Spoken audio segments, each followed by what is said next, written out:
तो मध्य प्रदेश में एक नई सोच और नई रफ्तार की बात हो रही है। दावा है कि मुख्यमंत्री डॉक्टर मोहन यादव की टीम सिर्फ फाइलों में नहीं बल्कि जमीन पर दिखने वाले फैसले ले रही है। किसानों के खातों में करोड़ों की राशि क्लिक से पहुंच रही है, तो कभी जनजाति गौरव दिवस के जरिए संस्कृति और अस्मिता को नया सम्मान मिल रहा है। गांव से लेकर शहर तक विकास की लहर फैल रही है। लाडली बहना योजना महिलाओं को ताकत दे रही है। सिंचाई परियोजनाएं उम्मीदों को सींच रही है, लेकिन बड़ा सवाल ये है कि क्या विकास हर वर्ग तक समान रूप से पहुंच रहा है। यह रास्ता अभी भी अधूरा है। देखिए हमारी रिपोर्ट। मंत्रालय में हुई नर्मदा घाटी विकास प्राधिकरण की 268वीं बैठक और नर्मदा नियंत्रण मंडल की 50वीं बैठक ने प्रदेश के विकास का नया नक्शा तय किया। मुख्यमंत्री डॉक्टर मोहन यादव ने स्पष्ट निर्देश दिए, हर सिंचाई परियोजना, हर जल स्रोत और हर निर्माण कार्य तय समय सीमा में पूरा होना चाहिए, क्योंकि विकास का अर्थ केवल इमारतें नहीं बल्कि हर किसान तक पहुंचती हर बूंद में समृद्धि है। कैबिनेट बैठक में भी कई महत्वपूर्ण निर्णय लिए गए। भगवान बिरसा मुंडा जयंती को 15 नवंबर को जनजातीय गौरव दिवस के रूप में मनाने का निर्णय हुआ। जबलपुर और अलीराजपुर में राज्य स्तरीय समारोह होंगे, जहां प्रधानमंत्री नरेंद्र मोदी भी वर्चुअली जुड़ेंगे। किसानों के लिए सरकार ने बड़ी राहत दी।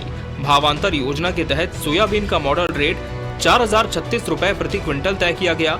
13 नवंबर को देवास से मुख्यमंत्री 1.32 लाख किसानों को 300 करोड़ रुपए की राशि सिंगल क्लिक से ट्रांसफर करेंगे। महिलाओं के लिए लाडली बहना योजना की राशि 1500 रुपए प्रति माह कर दी गई है और अब सभी सरकारी भवनों पर सौर ऊर्जा प्रणाली लगाने का निर्णय लिया गया है, ताकि आत्मनिर्भरता केवल नारों में नहीं बल्कि व्यवहार में दिखे। कैबिनेट की मीटिंग हुई और इसमें यह निश्चित किया गया कि 15 नवंबर को भगवान बिरसा मुंडा की जयंती को बड़े गौरवशालीपूर्ण तरीके से मनाया जाए एवं उसके लिए 2 बड़े कार्यक्रम, एक जबलपुर में व एक अलीराजपुर में राज्य स्तरीय कार्यक्रम होंगे।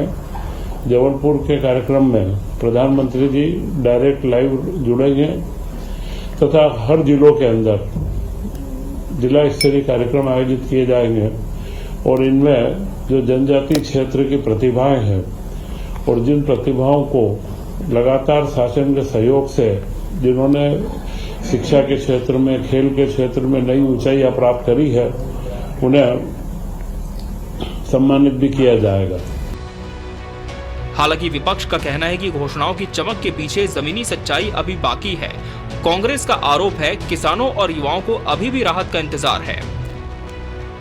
देखिए, मध्य प्रदेश में विकास के निर्णय होते हैं, कैबिनेट पे चर्चा होती है और परिणाम स्वरूप 90 डिग्री का ब्रिज बन जाता है। सड़कों की हालत बदहाल है, हॉस्पिटल्स की हालत खराब है, चूहे उतर जा रहे हैं। तो निश्चित ही कैबिनेट की बैठकों में सिर्फ चर्चा होती है, वो कागजों से बाहर ही नहीं आ पाती और आम जनता पूरी तरीके से मध्य प्रदेश में बदहाल स्थिति में है, त्राहिमाम कर रही है और भाजपा की सरकार उस दिशा में कोई भी ठोस कदम नहीं उठा रही है। कैबिनेट की बैठक में फैसला होता है लाडली बहना को 250 रुपये ज्यादा दिए जाएंगे, जबकि पिछले 2 महीनों से पैसे ही नहीं मिल रहे हैं। नाम काटे जा रहे हैं, नए नाम नहीं जोड़े जा रहे हैं। लाडली बहना अपने आप को ठगा हुआ महसूस कर रही है कि जो 3000 रुपए का वादा था वो मोहन सरकार कब पूरा करने वाली है। समर्थन मूल्य को लेकर किसान सड़कों पर उतरा हुआ है, बेरोजगार युवा हाहाकार मचाया हुआ है और सरकार उनको आकांक्षी कहती है। तो निश्चित ही जो मध्य प्रदेश में परेशानियां हैं उसको दूर करने की जगह सिर्फ कैबिनेट की बैठकें हो रही हैं, उस पर चर्चा हो रही है और चर्चा का कोई भी सार जमीनी रूप से मूर्त होते हुए नहीं दिख रहा है।